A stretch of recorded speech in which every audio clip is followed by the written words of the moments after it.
2 minutos, sejam todos bem-vindos, programa Olhares no Ar. É um prazer ter a sua companhia nesse comecinho de tarde de quinta-feira.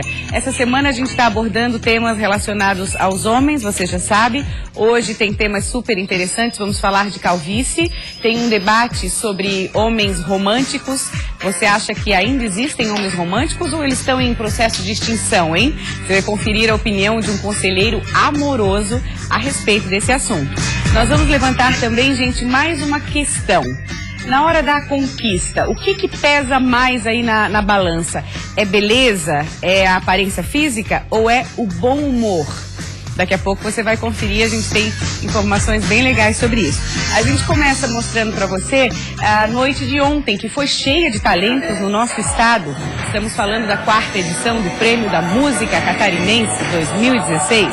O palco do SIC em Florianópolis recebeu os melhores do ano. O concurso teve recorde de inscrições, 472.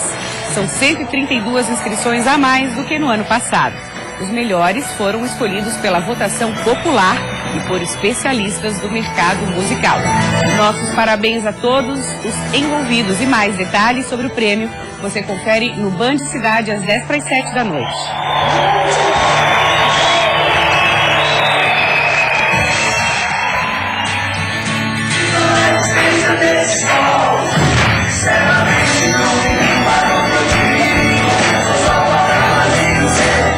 Agora a gente abre espaço para falar de decoração em pequenos espaços, que são sim sinônimo de conforto e de bom gosto. É possível. Está aqui o Alexandre Miller, que é decorador, para comprovar para a gente. Seja bem-vindo, Alexandre, tudo bem? Tudo bem. É um desafio para vocês trabalharem com pequenos espaços, como foi o caso que você decorou na edição da Casa Cor, né, deste ano. Estamos falando, gente, de uma sala com 12 metros quadrados. É a medida mínima de apartamento, é o padrão, a gente pode dizer assim? Aparece num bom número das unidades existentes no mercado de Florianópolis e região. Daí a necessidade de adaptar esses pequenos espaços para que sejam confortáveis, para que sejam de bom gosto, como a gente está vendo as fotos do espaço aí na Casa Cor. Qual que é o primeiro desafio? Tratando-se de um espaço pequeno, qual que é esse seu olhar? Por onde começa? No escritório a gente pensa que o início é através do layout, é você conseguir encaixar as peças de maior relevância do ambiente dentro da delimitação do espaço físico, né? Então, um sofá adequado, uma poltrona adequada, com as proporções que se encaixam. Então, esse é o início do nosso projeto. Não adianta ter um sofá grande com uma poltrona grande também, aí não vai dar muito certo. Exato. Bacana é ter proporção, né? Você conseguir trabalhar a unidade do projeto dentro de medidas que ficam visualmente confortáveis e harmonizam com o ambiente interno. E agora vamos falar de iluminação. Eu sei que boa parte do sucesso de um projeto se deve a uma boa iluminação. Num espaço menor, nesses pequenos espaços, como é que eu posso otimizar a questão da iluminação? No nosso ambiente ali da mostra, a ideia foi trabalhar com uma iluminação mais cênica. Então, quem visita a mostra consegue perceber isso, que você tem uma luz mais baixa, você tem uma iluminação que ela se torna mais decorativa e não aquela iluminação tão geral. Então isso a gente fez através de peças mais soltas, utilizando alguma coisa de iluminação que rebate para as paredes. Então, dentro dessa proposta de não ter uma iluminação geral, é mais decorativa. Alexandre, eu estou reparando pelas fotos que a gente vê que você optou por tons mais claros também. Isso ajuda a dar uma impressão maior nos ambientes? Ajuda. Sempre que você trabalha com tons mais claros ou até mesmo espelhos, a gente tem uma sensação de amplitude do ambiente. Isso vale para as paredes, para teto e para revestimento de piso também, até mesmo para o próprio tecido do sofá. Então você acaba criando uma sensação de amplitude em função das cores mais claras. Uhum. Essa questão também que tem que ser bem trabalhada é a questão da circulação. Já que é um pequeno espaço, tem que pensar como é que vai ser feita a circulação. Não só de quem mora ali, mas vai receber visita. Como é que isso é pensado? Por exemplo, para a Casa Cor, o nosso espaço ele é um espaço que ele possui uma entrada e uma saída, então a circulação ela acontece de uma única forma. Numa situação de um apartamento existente, né, a circulação ela seria através do layout que seria montado para o projeto. Geralmente fica os espaços entre a poltrona e o sofá, ou espaços pela frente do sofá, em algumas situações por trás do sofá também, então tudo depende do ambiente. Mas é sempre pensado para ficar uma circulação confortável e o dia a dia se tornar confortável também. Outro detalhe que me chama a atenção nas fotos que a gente está acompanhando é o piso. Realmente ali faz toda a diferença, aquele piso, está muito bonito. Sim, ali a gente entrou com um tapete que faz esse fechamento do ambiente inteiro. É um tapete. Exato, agora ele tem Nossa, esse é lindo desenho. Com esse grafismo assim, Exato. Né? Ele faz o fechamento inteiro. Isso, no nosso ambiente ele faz o fechamento inteiro do ambiente. Ficou muito bonito. Aliás, a gente fez questão de trazer você aqui porque essa questão de pequenos espaços é uma tendência. A gente está vendo pesquisas mundiais apontando que as pessoas estão optando por espaços menores, trocando, né, essa coisa, os apartamentos grandes, que dá muito trabalho, a gente sabe, espaços menores, praticidade e para poder experienciar outras sensações, como viagens ou investir em comida, que está bastante na moda, né, experiências gastronômicas. Você é adepto dessa tendência, Alexandre? Eu penso que sim. A partir do momento que você tem uma experiência fora, pelas pesquisas a gente percebe que a felicidade vinda através de um produto ela é momentânea.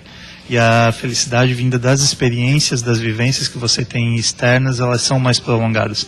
Então, a questão dos pequenos ambientes, ela permite isso, né? Você gasta menos com um pequeno ambiente, gasta menos com a manutenção e tem mais verba para vivenciar, para ter novas experiências. Aí tem um equilíbrio bom, assim, né? Exato. Muito obrigada, Alexandre Miller, decorador. Quem quiser conhecer de perto o espaço decorado pelo Alexandre, a Casa Cor Florianópolis, vai até o dia 4 de dezembro. Obrigada mesmo, sucesso. Muito obrigado.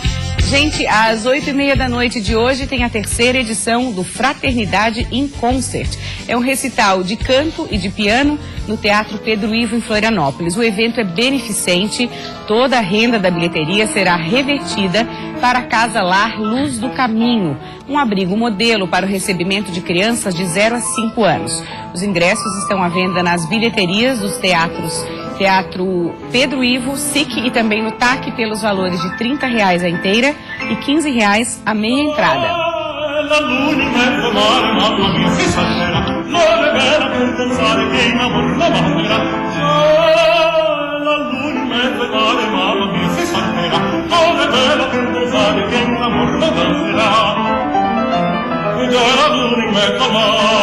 Agora nós entramos no tema da semana, estamos dedicando assuntos aí aos homens. Vamos falar de calvície. Nossa convidada é a doutora Josi Sasaki, dermatologista. Doutora Josi, um prazer tê-la aqui, tudo bem? Boa tarde, Maria Paula, um prazer estar aqui no Olhares. Você estava me dizendo que 70% estatisticamente dos homens vão acabar apresentando a calvície ao longo da vida. E esse número tem muito a ver com o fator genético? Assim, a calvície, ela tem que ser bem caracterizada, né? Existem vários tipos de perda de cabelo. Quando a gente fala em calvície, aí já é um quadro que tem uma perda mais acentuada por um tempo prolongado. Aí tem que observar se já tem mais de 90 dias. Aí tem que ser avaliado pelo dermatologista, né? Que é o profissional capacitado para orientar.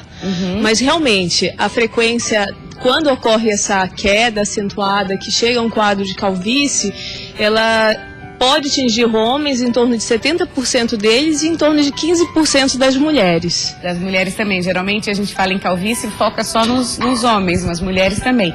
E aí essa questão assim, o homem que o pai é calvo, que o vô foi calvo, precisa prestar mais atenção nessa questão? Essa característica genética, no caso para os homens, é algo muito importante, que tem que ser levado em consideração. Por quê? Quando é uma causa genética, pelo fator hormonal da ação da testosterona, que é um hormônio masculino muito forte, e na puberdade o homem começa a produzir uma enzima chamada 5-alfa-redutase. E a combinação da testosterona com essa enzima tem uma substância chamada DHT. E essa é que causa essa perda de cabelo. Por isso que quando a gente fala queda masculina, está muito associada a testosterona, hormônio masculino, e não acomete tanto as mulheres. Entendi, tá mais relacionado ao hormônio masculino. Tá, quais são os primeiros sinais que os homens devem ficar atentos? Começa necessariamente por aquelas famosas entradas aqui? Isso, e é esse mesmo termo, são as entradas. Começa a ficar algo mais evidente, as pessoas começam a notar, você mesmo no caso dos homens, né, claro, quando estão dormindo no travesseiro ou no banho, começa a ter aquela perda mais visível, e tendo um histórico familiar, quanto antes procurar o atendimento e orientação médica, mais fácil fica depois para manter a qualidade do fio e preservar aqueles que estão saudáveis. E aí a pergunta que eu não posso deixar de fazer: existe tratamentos, a gente sabe que existem, mas tratamento que pode dar o fim à calvície, ou necessariamente ela vai acontecer e esses tratamentos servem para colocar um freio? Sim, com relação aos tratamentos, eu tenho que explicar aqui, dependendo do quadro, se for algo clínico, tem somente uma alteração por vitamina, ou um quadro de anemia, uma alteração, né, hormonal que pode causar queda, aí tudo bem, a gente pode dizer que vai passar, aquele fio vai voltar totalmente, vai ser algo benigno, né, que não vai piorar. Agora, se for esse quadro de androgenética, aí o tratamento ele visa tanto medicamento tópico, medicamento, cuidados no dia a dia, né, evitar água muito quente, mas tem que fazer uso da medicação por via oral. Em quadros avançados, aí eu acho que tem que ter a orientação até para algum procedimento cirúrgico. E aí a importância de todos esses casos, a importância de ter uma orientação profissional, né, Josi? Claro, a avaliação, fazer o exame do fio, ver a textura, a qualidade. Existem exames muito específicos para o couro cabeludo, que isso é muito importante, né, para quem vai depois precisar de um tratamento. Agora a gente está olhando algumas fotos de celebridades que resolveram assumir, né, a calvície, a careca. Tem uns homens que realmente combinam, né? E que é bacana essa coisa de assumir também. Fica um estilo, né? Um estilo próprio e marca. Principalmente o Bruce Willis, que está aparecendo aí. É verdade. Ele vira referência, né, para muitos homens, e eles seguem. Você acredita que os homens estão assumindo mais essa questão? Ou ainda existe muito essa, não quero, vou evitar? Como é que está isso, pela sua experiência no consultório? Sim. Ainda existe um pouco de preconceito, né, em relação a fazer alguns tipos de tratamento. Então, quando o quadro avança e não é feito o tratamento adequado, realmente fica difícil não esconder, porque fica aquela área das entradas, fica a região da coroa que é mais atrás, e elas vão se unindo. Então, a área preservada fica só na nuca e as têmporas. Então, aí, às vezes, fica mais adequado realmente raspar, quando chega num nível, ou buscar antes o tratamento para evitar essa evolução. Raspar e fazer disso um estilo, assim, de repente. Nesses casos avançados, aí o transplante, o implante capilar já não teria mais, né, como ser feito. Essa questão do implante capilar está muito avançada, a gente sabe que tem muitas Sim, existem técnicas, né, muito boas, o FUI, né, o fio a fio, e são técnicas modernas, só que deve ser feito naquela fase inicial. Tá, não adianta depois, aí já é tarde demais. Isso, tem que ser avaliado antes, e cada vez mais estão deixando com a aparência mais natural possível, é isso que os homens querem. Esse é o principal objetivo, a naturalidade. De todos os tratamentos dermatológicos, o principal objetivo é a naturalidade. Tá certo. Doutora Josi Sasaki, muito obrigada pela sua vinda. Prazer recebê-la. Eu agradeço também. A gente faz um rápido intervalo no próximo bloco. Vamos falar sobre comportamento masculino. O assunto é romance. Afinal, bom humor é fundamental na hora da conquista. A gente te conta daqui a pouquinho.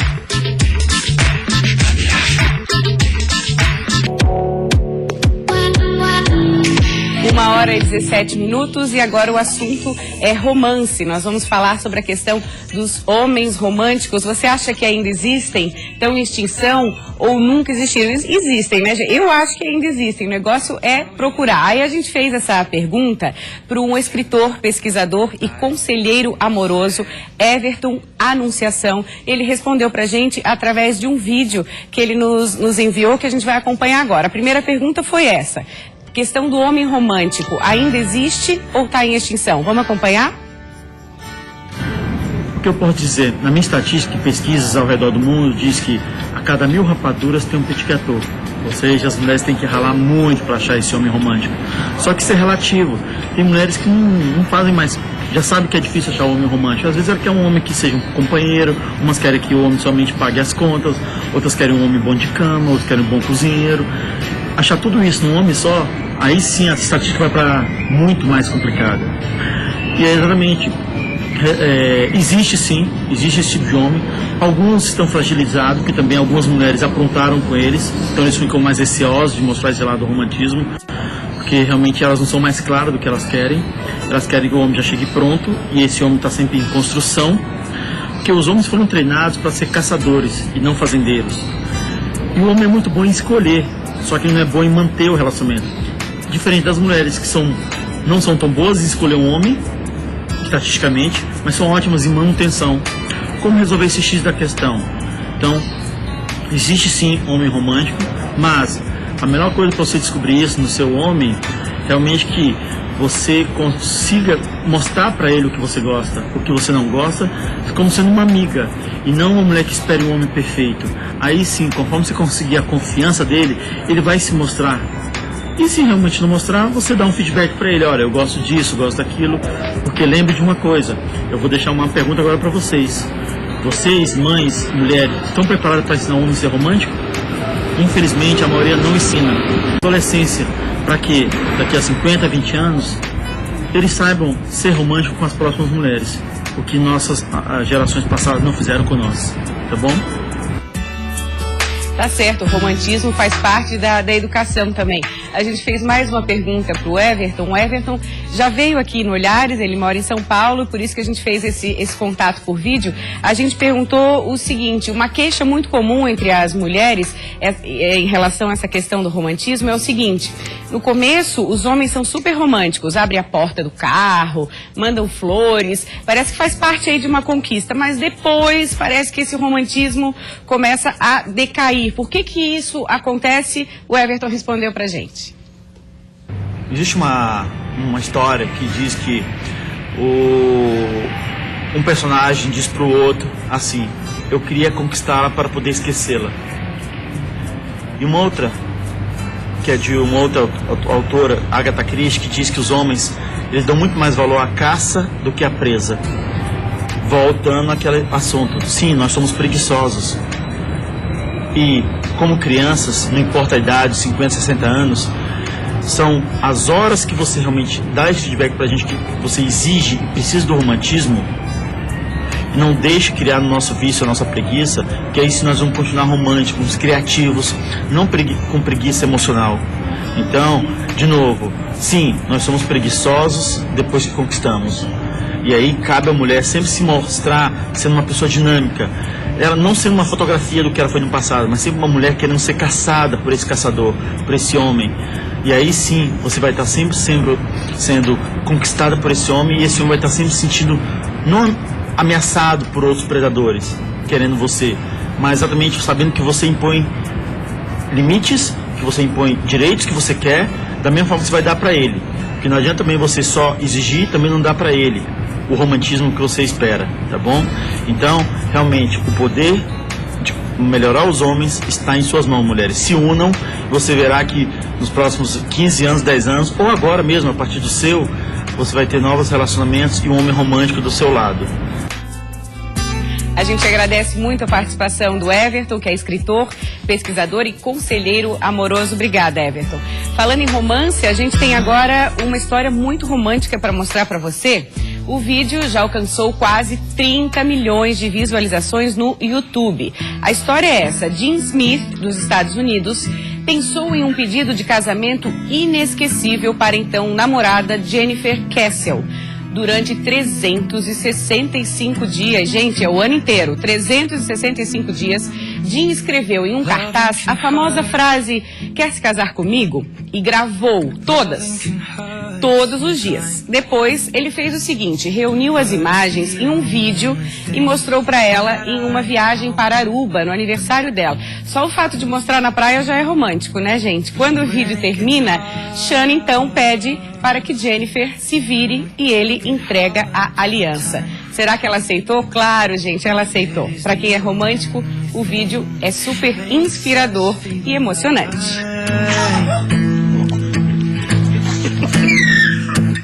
We keep this love in a photograph. We make these memories for ourselves. Where our eyes are never closing, hearts are never broken. Eu também aceitaria, Marcão. Achei uma ideia bem bacana. O que você achou? Maravilhosa, muito romântica e envolvedora, né? Empenho dele, hein? Empenho, mas eu, se fosse ela, não aceitaria só pra ver a cara dele. Pra ver o que ele ia fazer. Tadinho do menino. Só pra dar um susto. Só pra dar um susto, claro, pra ver. Não quero, imagina. Aí todo mundo filmando assim. Quem mandou você escrever 365 dias aí? Bastava uma, né? Eu já sou tua, né? Ah, moleque, já fazia uma onda. Ah, que bacana. W Marcão, nosso parceiro aqui do programa Olhares, muito bom tê-lo de volta. Obrigado, aqui. Muito obrigado pelo convite. Foi convidado pra gente falar um pouco dessa questão do romance com bom humor. E aí eu começo perguntando pra você, né? Você é uma pessoa bem-humorada, trabalha com humor. Trabalho com humor, sou comediante, sou ator. No palco. No dia a dia, é ou mais ou menos? Depende da circunstância, mas na maioria das vezes eu sou uma pessoa bem-humorada, eu entendo que os valores que a gente tem que assumir para os compromissos tem que ser com seriedade, você tem que ser um profissional, mas a leveza de levar a vida é que faz com que ela seja muito mais tranquila, mais tênue, né? Qual o poder desse bom humor que você observa no seu dia a dia? Ele é cativante, né? Ele envolve as pessoas. Você, ao encontrar uma pessoa de manhã, seja ela conhecida ou não, abrindo um sorriso, quando você encontra a pessoa, você abre um sorriso e cumprimenta, isso já é um convite a você ter uma certa harmonia, uma harmonia entre você e a pessoa. Falando de bom humor na hora da conquista, W Marcão é casado há 20 anos. Na conquista da sua esposa há 20 anos, utilizou do humor? Como é que foi? Foi fundamental. A gente se encontrou num bar, começamos a conversar, dali trocamos telefone, depois nos encontramos em vários lugares. E aí começou o romance, o namoro, mas era necessário. Inclusive aconteceu, até estava na boate de um clube, do Clube 12 aqui em Floripa, estava na boate, pedi ela em namoro, ela aceitou, e aí o primo dela chegou e falou, vamos, ela estava de carona. Então ela aceitou o namoro e foi embora, eu fiquei que nem um retardado assim. Ficou vácuo ali. Tô namorando, mas ela não tá com ninguém, fiquei no vácuo. Ficou pra depois esse namoro. Mas tudo bem, mas faz mas pelo parte, menos né? aceitou, né? Claro, hoje a gente ri dessa situação. Né? Essa questão, assim, poder rir e fazer rir, né? Eu acho que rir de si mesmo, é a mulher valoriza o homem que a faz rir. Claro. Você quando consegue deixar uma mulher rindo, se divertindo, achando coisas engraçadas de forma inteligente, e inevitavelmente ela acaba sendo cativada por você. E acaba até pegando mais leve em determinadas situações. Claro, né? evidente, porque aí mancada você vai dar, erro você vai cometer, mas dependendo de como você apresenta que a falha, é muito mais tranquilo de você voltar atrás. É muito mais fácil de trabalhar com isso. A gente fez uma pergunta para as nossas colaboradoras aqui da Band Santa Catarina, que a gente queria ter um termômetro, assim, dessa questão do bom humor na hora da conquista. O que mais pesa? Pesa o bom humor ou pesa a aparência física? Vamos ver o que elas responderam. Com certeza um homem não tão bonito, mas bem-humorado. Até porque a aparência não é o que conta é o convívio, como é que a gente vai viver junto, né? Porque a beleza acaba. Pode ser a pessoa mais bonita do mundo, mas se não tiver, como é que eu posso falar? Deixa eu ver. Humildade, não for bem-humorado, pra mim se torna a pessoa mais feia. Um bem-humorado, que pode não ser tão bonito, mas se ele puder ser um pouco, né, mais bonitinho, vale mais a pena. Pode ser bonito e bem-humorado? Se puder, melhor. Se não, o humor sempre ganha. Eu quero os dois também, bonito e bem-humorado. Mas é assim mesmo, assim que funciona. A gente se diverte e faz com que as pessoas se divirtam. Esse é o grande envolvimento, entendeu? Porque é muito chato você lidar com uma pessoa mal-humorada, uma pessoa que sempre pensa pra trás, sempre pensa que tá tudo errado. O famoso ranzinza. Nossa, tinha um amigo meu que era professor, que eu me lembro que uma vez ele reclamou que ia ter feriado.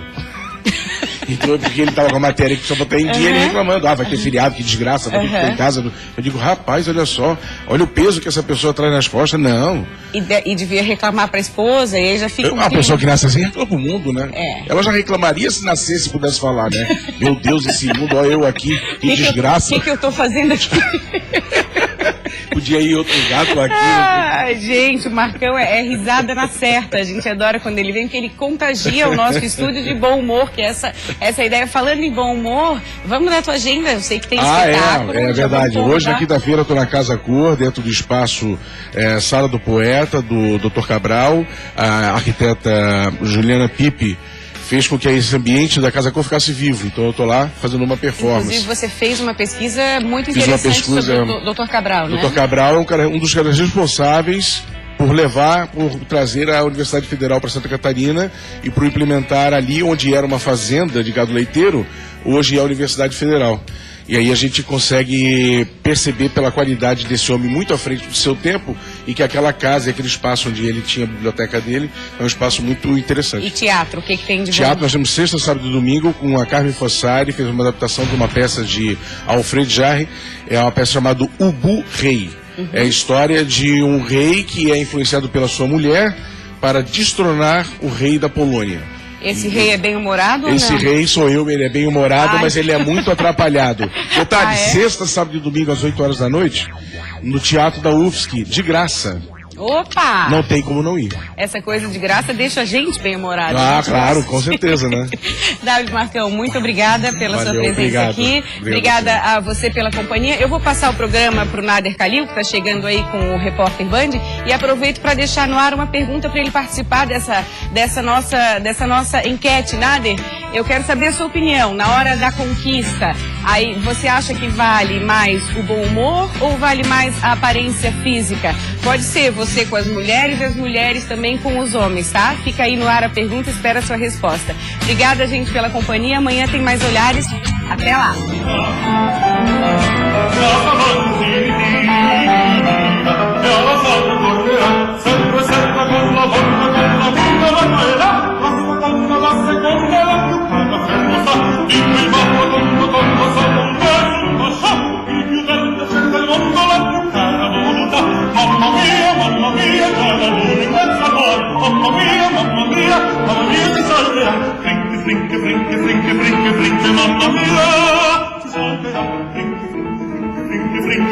Mamma mia, si salverà,